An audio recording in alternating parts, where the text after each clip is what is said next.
नमस्कार बंधुरा आज तुम्हारे संगे शेयर करब मुर्शिदाबादेर अति प्राचीन नसीपुर राजबाड़ी और तार संगे थाकছে नवाब मिर्जाफर और तार पारिवारिक ऐतिहासिक 1100 कब्र और আজিমুন্নেসার जीवंत समाधि।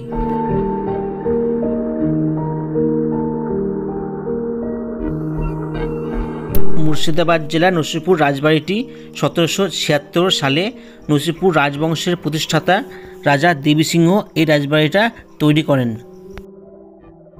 देखले बोझा যাচ্ছে বাইরের দিকটা হুবহু হাজারদুয়ারির আদলে তৈরি করা। এখানেও ইতালীয় স্থাপত্যশৈলী দেখা যায়, তাই বলা হয় নসিপুর রাজবাড়ি হাজারদুয়ারি রাজপ্রাসাদের ক্ষুদ্র সংস্করণ। রাজপ্রাসাদের সামনের দিকটা বেশ সাজানো গোছানো, আর সামনে ছিল একটা সুন্দর ফোয়ারা, তবে এটা এখন আর চলে না, অকেজ হয়ে পড়ে আছে। এই ফোয়ারাটা হচ্ছে ইতালীয় স্থাপত্যশৈলীর একটা জ্বলন্ত নিদর্শন।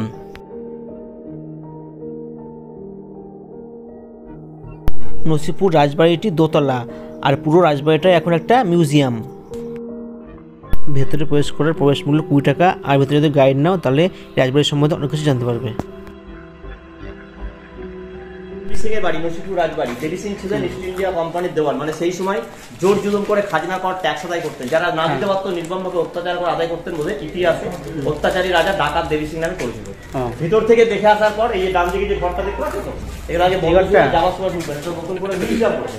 আজকালের খাজনাখানা থেকে মিউজিয়াম দেখে সামনে সিঁড়ি যাবেন, এটা কিন্তু ব্যাক ক্রসে ঢুকবেন, এটা যাওয়ার সময় ঢুকবেন। আর যেটা দেখতে এসছেন ঐতিহাসিক পুরোনো জিনিস, সেটা আপনি ভিতরে দেখবেন। এই যে শেষ স্বাধীন নবাব সিরাজউদ্দৌলা ছবিটা দেখবেন, শেষ স্বাধীন নবাব সিরাজউদ্দৌলা ছবি এটা। চলো দেখবি নসিপুর রাজবাড়ির ভেতরে অন্দরমহল, তো সবাই যাচ্ছে। দেখো বন্ধুরা, এটা হচ্ছে নসিপুর রাজবাড়ির নকশা। তো এই নকশাটা এখন নষ্ট হয়ে গেছে, তো এটা দেখেই তৈরি করা হয়েছিল রাজবাড়িটা। অত্যাচারী রাজা দেবী সিংহ কাউকে শাস্তি দিতে গেলে এই টুপি ও এই কোটটা ব্যবহার করতেন। সব ঘরগুলো এখন বন্ধ করা আছে, এখানে অনেক কিছু নথিপত্র ছিল, যাই হোক। আর সামনে দেখো আছে বন্ধুরা এই হনুমানজির মূর্তি। এই মূর্তিটা পুরো একটা পাথর দিয়ে তৈরি হয়েছে। আর এই যে জায়গার উপর দিয়ে আপনি হেঁটে আসছেন, এটাকে নাট মন্দির বলা হয়, যাত্রা গান। আগে এখানে যখন কাউরি শাস্তি হতো বা ফাঁসির হুকুম হতো, ফাঁসি ঘরে ফাঁসি। এখানে অনেক সিরিয়ালের শুটিং হয়েছে, অনেক সিনেমা শুটিং হয়ে গেছে। কিছুদিন আগে বেহুলা হলো, প্রফুল্ল, একদিন শুধু রাজা, জেগা সাদ্দা, অরিজিতের গানের অ্যালবাম, অনেক শুটিং হয়েছে। এই বেহুলা কোম্পানির অ্যালবামটা দেখুন এখনো রয়েছে। সামনে তাকাবেন, সামনে আছে মুর্শিদাবাদের সব থেকে বড় গম্বুজযুক্ত এই রাম মন্দির। নসিপুর রাজবাড়ির অনেক কিছু কাহিনী।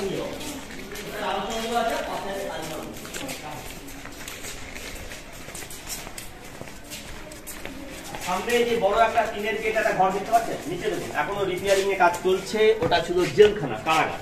যে প্রজারা খাজনা না দিতে পারতো, ট্যাক্স না দিতে পারতো, দেবী সিং এর বিরুদ্ধে যারা যেত, ওই নিচের ঘরে বন্দি করে রাখা হতো। আর এই ঘরটার মধ্যে ফাঁসি ঘর দেখতে ভয় লাগবে, কত লোক মরেছে এখানটাই। এবং হ্যাঙ্গার সিস্টেম ছিল। আর এই কোনা থেকে কোনা পর্যন্ত যে পায়ের নিচে যে স্ল্যাব বসানো রয়েছে, স্ল্যাব ছিল না, নিচে ছিল কুয়ো, মানে কাঠ থাকতো। মানে দড়িটা যখন গলায় পুড়িয়ে দিত না, কাঠটা সরিয়ে নিলেই ফাঁসি কাটে ঝুলে যেত। ফাঁসি দেওয়ার পর এই কুয়োতে ডেড বডি বা লাশটা পড়লে 5 মিনিট টাইমের মধ্যে ডেড বডিটা মাটির তল দিয়ে একবারে ভাগীরথী নদীতে চলে যেত। 17 বছর আগে একটা বাচ্চা ছেলে আপনাদের মতো বেড়াতে এসে কুয়োতে পড়ে গিয়ে মারা যেত। আবার দ্বিতীয়বার যাতে কোনো অ্যাক্সিডেন্ট ঘটতে না পারে, তার জন্য গেট দিতাম। আসুন কিছু ছবি দেখবেন, কিছু মন্দির দেখবেন। অরিজিনাল হীরাবাই ছবিটা দেখে নেবেন। অরিজিনাল হীরাবাইয়ের ছবিটা নষ্ট হয়ে যাওয়ার পর পাশের ছবিটা কম্পিউটার ছবি নতুন করে করা হয়, দুটো একই ছবি। আর এই ছবিটা ওয়ারিং হেস্টিংস এর ছবি।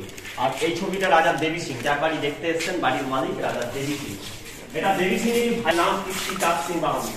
আর এটা ভূপেন্দ্র নারায়ণ সিং দেবী সিং এর বংশধর। এনাদেরই বংশধর বা জেনারেশন জীবিত আছেন কলকাতায় থেকে বাড়ি আছে। এই যে মন্দিরটা রামচন্দ্র দেবের মন্দির, এখানে হিন্দুদের 108 রকমের মূর্তি দর্শন করুন, 33 কোটি দেবতার মূর্তি, ভিতরে আছে সোনার রাম সীতা। এই মন্দিরে এখনো দৈনন্দিন দুবেলা নিত্য পুজো কিন্তু সকাল সন্ধ্যা হয়। শ্রাবণ মাসে সব থেকে বড় উৎসব হয় ঝুলন, 5 দিনের জন্য বেদিতে এনে সাজানো হয়। এই যে পাথরের কাজটা দেখেছেন, এখন তো ধরুন মেশিনে হচ্ছে, 250 বছর আগে তো কোনো পাথর কাটা যন্ত্র ছিল না, সব ছেনি হাতুড়ির সাহায্যে হাতে কেটে তৈরি করেছিল। যে শিল্পী তৈরি করেছিল, তৈরি করানোর পর হাতের কোন বুড়ো আঙুলটা কেটে নিয়েছিল যাতে অন্য জায়গায় না তৈরি করে। ইনারি ছেলে এখনো জীবিত আছেন, কলকাতা বালিগঞ্জ গোলপার্কে থাকে, দরজায় ছিল। এটা ব্রিটিশের ছবি। এবার আসেন জাগ্রত ডাকাতকালী মায়ের একটু আসেন।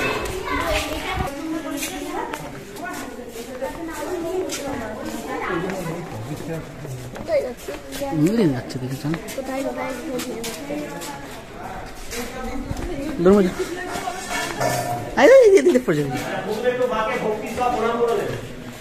এটাই মেন মন্দির, দর্শন করে দেন। প্রচন্ড জাগ্রত মায়ের মন্দির, যে যা মানুষ করে যায় সকল করে পুজো দিয়ে যায়, দৈনন্দিন পুজো হয়, অবস্থা পুজো বড় করে পুজো। একটা মূর্তিকে 3টে রূপে দেবী সিং পুজো করতেন, কালী, দুর্গা, লক্ষ্মী। আপনারা তো সব জায়গায় কালী দেখেছেন, মায়ের জিভ, পায়ের তলায় শিব দেখেছেন। তাকিয়ে দেখুন, মায়ের কোনো জিভ নেই, শিব থাকে, শিব নেই, সিংহের। আপনি ভক্তির সাথে প্রণাম করবেন যা পারবেন। এটাতে দুর্গা পুজো এবং একই মূর্তিতে লক্ষ্মী পুজো, এবং মূর্তি একটাই, পুজো হয় 3বার। খাওয়াই যা পারবেন খাওয়াই দিন।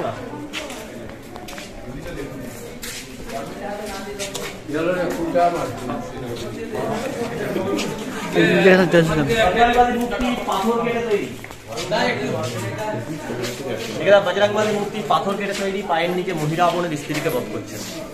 এবার আপনারা মন্দিরটা দেখে আসবেন। আর আপনাদের ভালো বই টই নেবেন নাকি? মুর্শিদাবাদে গাইড বই কিনেছি, বই কিনা হয়েছে। কালী, দুর্গা, লক্ষ্মী, মানে একটা মূর্তি 3বার পুজো শোনানো হলো সবাইকে।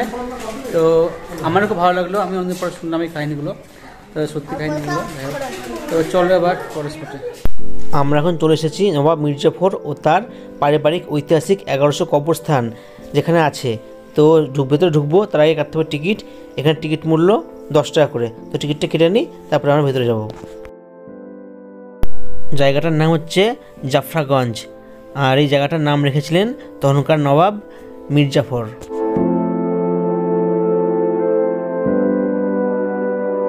ভেতরে আছে 1100 কবর মির্জাফর ও তার পরিবারের, তবে বাইরের কোনো লোকের কবর এর ভিতরে দেওয়া হয়নি।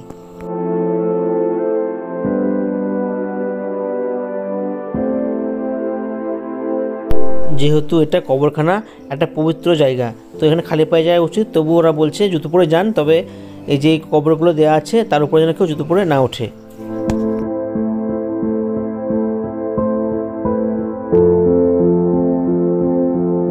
এই কবরখানায় হাঁটছি আর ভাবছি যাদের কথা আমরা একসময় বইতে পড়েছি, ইতিহাস বইয়ে, তো আজকে তাদেরই কবরখানার পাশ দিয়ে আমরা হেঁটে চলেছি। এটা ভাবতেই আমার কেমন লাগছে। যে সকল বন্ধুরা ভিডিওটিতে এখনও লাইক দিতে ভুলে গেছো, প্লিজ লাইক দিয়ে ভিডিওটা দেখা শুরু করো। আর বন্ধুরা, তোমাদের একটা লাইক আমার এই ভিডিওটাকে আরও 5 জনের কাছে পৌঁছাতে সাহায্য করবে।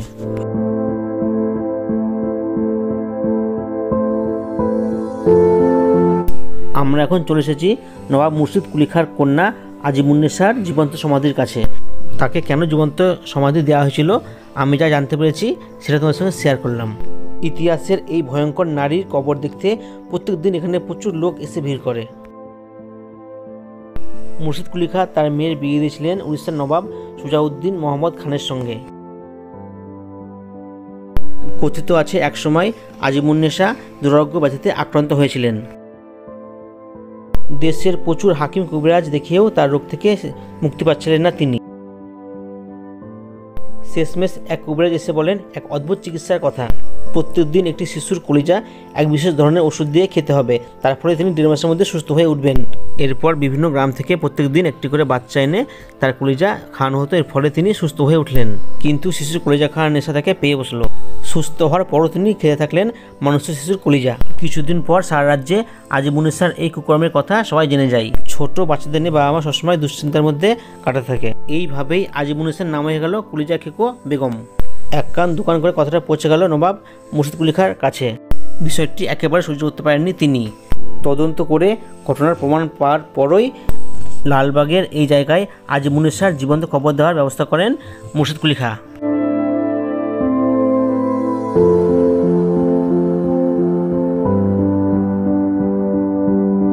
এই সেই জায়গা, এখানে আছে মুর্শিদ কুলি খাঁর কন্যা আজিমুন্নেসার জীবন্ত কবর। আমাদের দেখা হয়ে গেল, চলো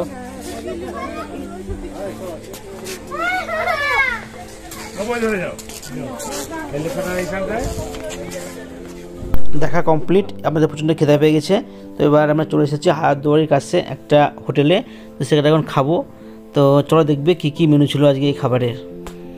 এখানে থালি সিস্টেম। তো এই থালিটার দাম হচ্ছে 80 টাকা, আর এর সঙ্গে যদি মাছ বা মাংস নেওয়া হয় তার দাম এক্সট্রা। তো এই খাবারের মধ্যে ছিল ভাত, শসা কাটা, লেবু কাটা, ডাল, বেগুন ভাজা, আলু চচ্চড়ি, টক, তার সঙ্গে ছিল একটা পাঁচ তরকারি, আর হচ্ছে আলু ফুলকপি তরকারি, আর হচ্ছে পাঁপড়। খেতে খুব সুন্দর লাগলো বন্ধুরা, খুব সুন্দর খাবার দাবার এই হোটেলের। ভালো করে হ্যাঁ দেখো সব খাওয়া শুরু হয়ে গেছে। খাও, ফু দিয়ে খাচ্ছে গরম। আমরা এখন চলে এসেছি ঐতিহাসিক হাজারদুয়ারি পার্ক। দেখাবো নেক্সট ব্লকে। আজকে এই পর্যন্ত বন্ধুরা থাকলো, আর সবাই ভালো থেকো। এতক্ষণ আমার সঙ্গে থাকার জন্য তোমাদের জানাই অনেক অনেক ধন্যবাদ।